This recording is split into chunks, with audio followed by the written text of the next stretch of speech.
Hi everyone! Welcome to the Empath Art. Guys, another love reading, timeless and general. Take what resonates lang po. Maybe some part of the reading, maka-resonate kayo. Some part of it, hindi. Tignan natin ngayon kung anong love connections, lessons in life, and guidance ang ating mababatid for this reading.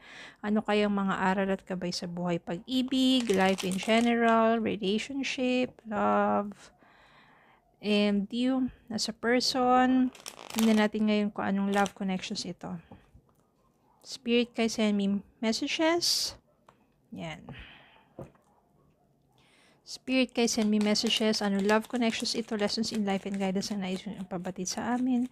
Mga aral at buhay sa pag-ibig. Aral sa buhay, pag-ibig, and life in general.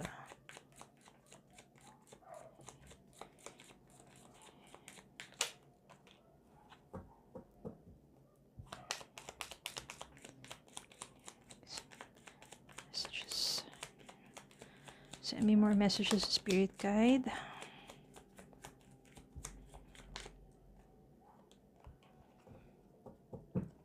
Send me more messages, Spirit Guide.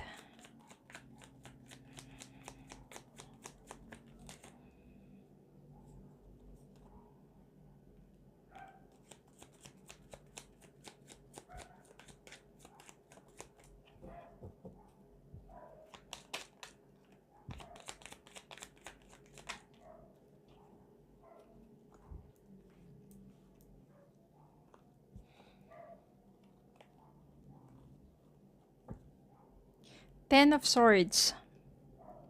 Five of Wands. Four of Cups.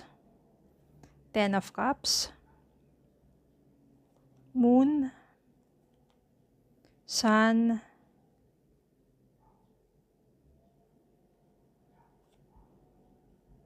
Three of Swords. Seven of Cups. Hierophant. Six of Wands. Devil. And Death.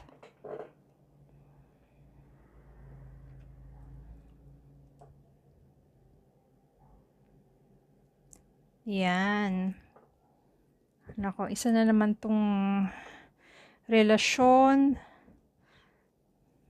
na punong-puno ng pighati, sakit na naramdaman, naranasan.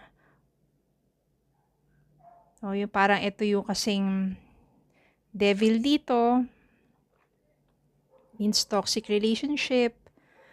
Maaring nagdaan ka sa isang relasyon na kung saan ang nangingibabaw, yung hindi magaganda, yung mga masasakit na bagay sa inyong relasyon. Yung nangingibabaw dyan is yung kawalan ng pangunawa, suporta, kawalan ng tunay na pagmamahal, o yung nararamdaman mo na parang bakit ganun yung person mo, you doesn't feel well, punong-puno ng pighati. Ang dami kasing misteryo ng person mo. Ibig sabihin, marami siyang itinatago sa'yo. Mga katotohanan tungkol sa kanya mga pinagagawa. Kaya naging complicated ang inyong relasyon. Na kung saan sobra ka nasaktan. Ayan no. Three of Swords. Heartbroken, heartaches, painful relationship, painful experiences from that person. Kaya dito, minabuti mo na lang na ikaw na to, Ten of Swords. Tinapos mo na. Wala sobrang nasaktan ka na, sobrang pagod ka na sa takbo ng relasyon ninyo na kung saan palagi na lang away ng away. Hindi na kayo magkasundo pa. Maybe involved dito ang maraming tao. Pwedeng merong third party, pwede rin naman na tungkol sa pamilya niya na hindi na ayon sa inyong relasyon o ayaw sa'yo. Or pwede rin naman talagang third party at gumagawa siya ng mga kalokohan niya. Bumitaw ka na. Ten of Swords dito means painful ending sa inyong relasyon. Binitawan mo na yung person mo na yon.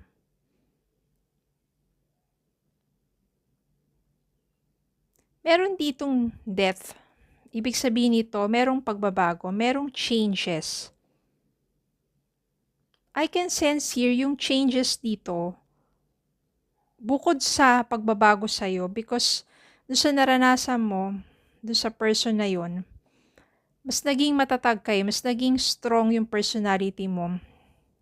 Mas lumawak yung pangunawa mo about love and life. Yung character mo, mas naging strong, mas naging brave. Kaya itong death card na to maaring sa'yo din. Pero nasisense ko ng itong death card na to is dun din sa person mo. Simula nang iniwan mo tong person na to, Four of Cups. No, parang palagi kanyang iniisip, palagi kanya namimiss. Ikaw lang. Doon maaring na-realize na niya lahat ng mga kasalanan niya at mga pagkukulang niya sa'yo. Lahat ng ginawa niyang mga pananakit sa'yo, siya kanya naiisip yun. Samantalang ikaw naman, nagtatry ka na to move forward at iniisip mo na maraming options pagdating sa love. Parang nandiyan na yung sa'yo na you have to live your life out of that toxic person at nagsisimula kang muli. Samantalang siya, dumarating naman sa point ng buhay niya na nare-realize niya lahat ng mga pagkakamali niya. Maaring ito yung point sa buhay niya na kung saan iniwan mo siya, nagkakaroon ng change of heart. Nandito yung sign means there is hope, there is a positive changes. Death means also positive changes and transformation na maaaring nangyayari dun sa person mo. Yun yung naging process. Yun yung naging proseso na kung saan dahil iniwan mo siya, dun niya naramdaman yung takot. Dun niya naramdaman yung pakiramdam na nag-iisa at dun niya naramdaman yung pakiramdam na ang daming mali sa buhay niya. Ang daming mali sa sarili niya. Natatakot siya dahil baka wala nang tumanggap sa kanya. At isa ka na doon. Natatakot siya na baka hindi mo na siya ulit tanggapin pa. Gusto kanyang kausapin. Gusto kanyang kausapin.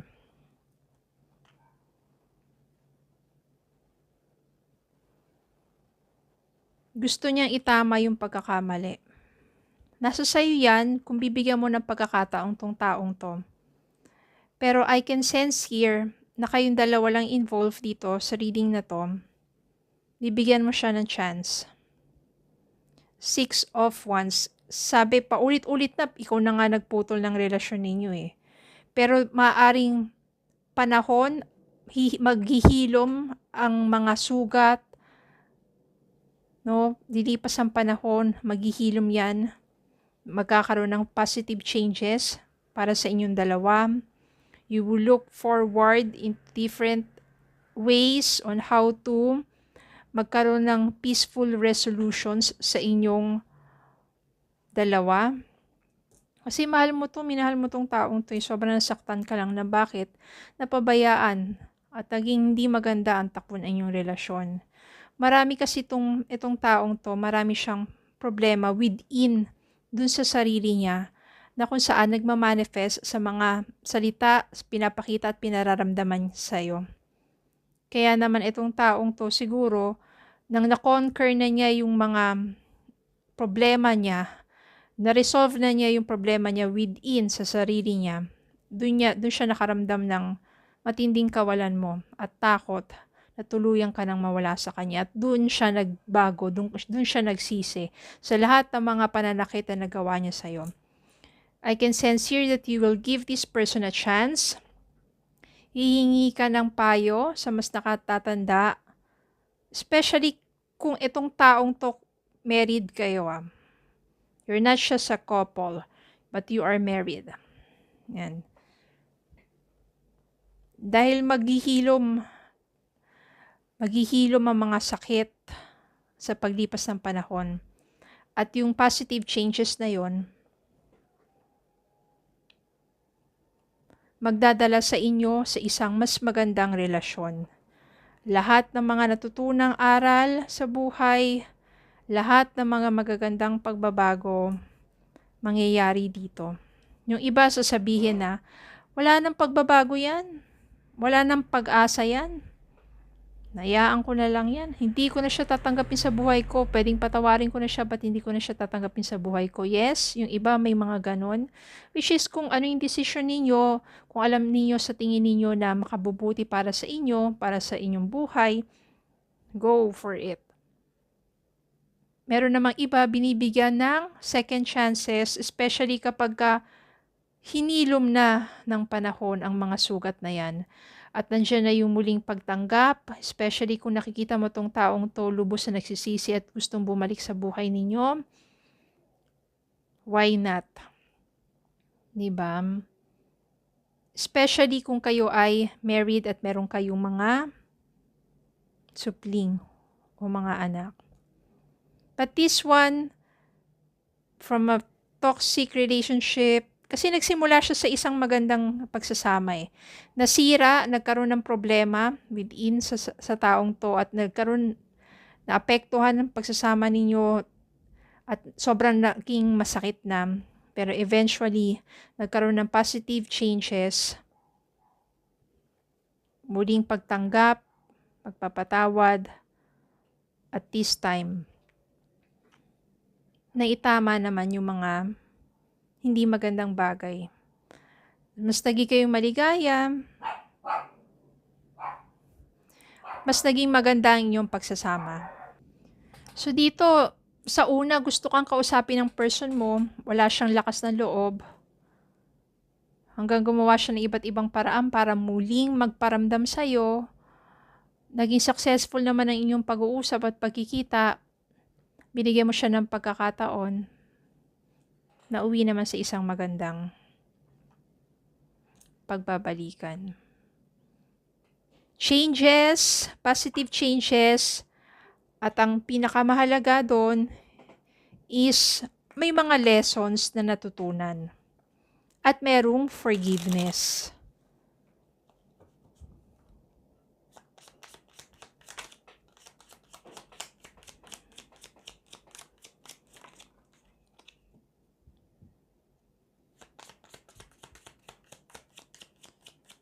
Spirit guide.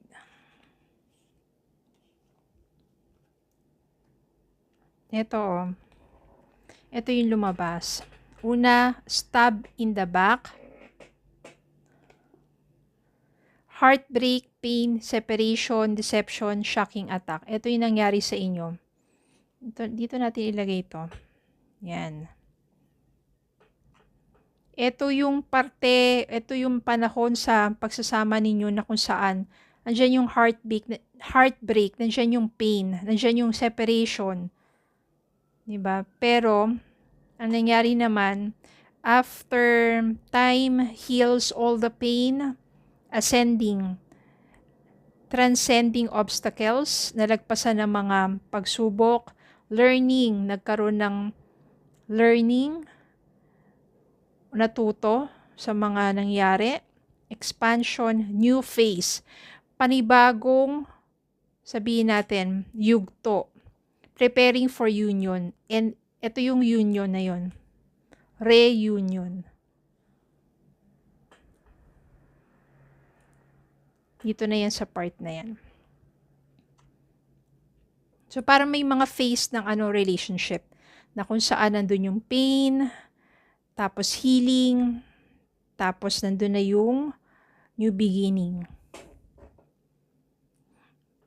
Okay, so sana may natutunan tayong aral, pero ang pinakamahalaga niyan, kapag nandiyan ka na sa panahon na nasasaktan ka, umalis ka.